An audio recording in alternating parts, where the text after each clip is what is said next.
Hey there everybody, Stevie J from AngryMarks.com with your Bellator 74 and UFC Ultimate Fighter recaps for the evening. Let's start out with our first welterweight fight in Bellator 74. That's Andrei Koreshkov versus Jordan Smith. Koreshkov wins the first and third round, mostly outstriking. The only round Jordan Smith had was the second, where he managed to wrestle him to the ground and nearly choke him out, but Koreshkov survived, so he gets the decision 29-28 from all three judges. Mikhail Sarev versus Tim Welch did not go the distance, as Sarev used his jiu-jitsu expertise to control the position in the fight and to take down his opponent. And finally, with 157 gone in the second round, he got the Mauleon and rear naked choked out his opponent to become the second Russian to advance in the new welterweight tournament of Bellator.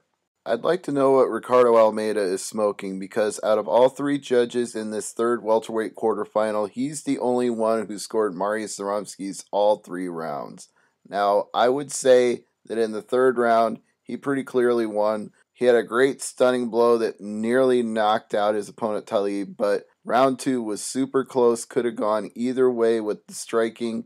And round one was clearly Talib's round because he got knocked down once, but dominating with his jab the rest of the time. So I would have scored this 29-28 for Zaromski's by the narrowest of margins, but it turns out he got a unanimous decision, 30-27 and 29-28 from the judges. Lyman Good totally dominates Judo Jim Wallhead in this fight, outstriking him, pinpoint accurate jabs, totally controlling the position.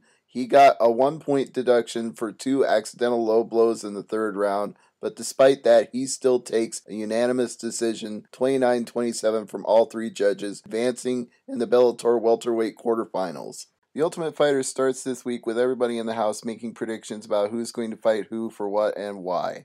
Colton Smith really wants to fight Matt Secor bad and says he can out anything that Colton Smith does. Secor is happy with that because he thinks any argument that starts in the house can be settled in the octagon. Smith says he hopes he can back up all his smack talking in the cage. This week, Nick Herron-Webb makes himself public enemy number one in the house with both teams by staying up all night, cracking pool balls on the table, whistling, jumping rope, getting everybody annoyed as fuck with him. Eddie Ellis wants to break a pool cue over his head. Mike Ricci tells him to mind his manners and shut the door so they don't all have to hear him. The fight announcement comes, and Shane Carwin gets the pick this week, and he chooses Smilin' Sam Alvey from his team to face Joey Rivera from Nelson's team, and Dana White is blown away and thinks it's a phenomenal pick, and Alvey might win by devastating knockout quick. For what it's worth, Rivera says he likes the pick because you don't get to be the best unless you face the best and beat them.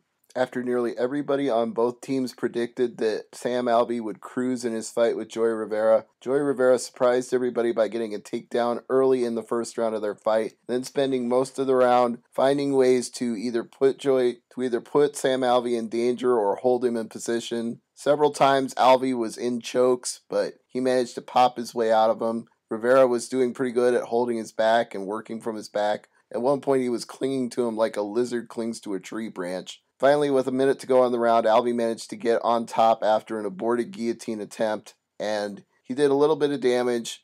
Rivera threw up his legs like he was looking for a triangle or a possible arm bar. Alvey backed out of it, kicked him in the legs a few times, then jumped on to throw a few hammers before the end of the round. I think Rivera stole R1 though.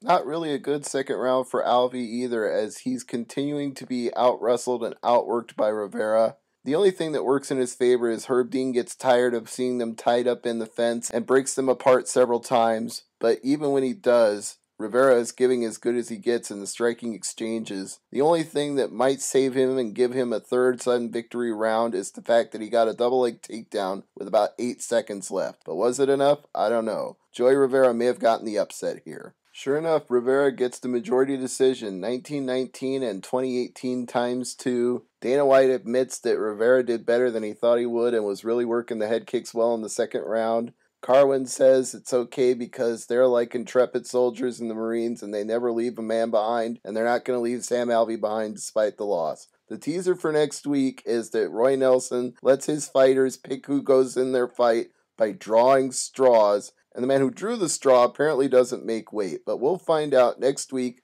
on The Ultimate Fighter. I'm Stevie J. Thanks for checking out the recap.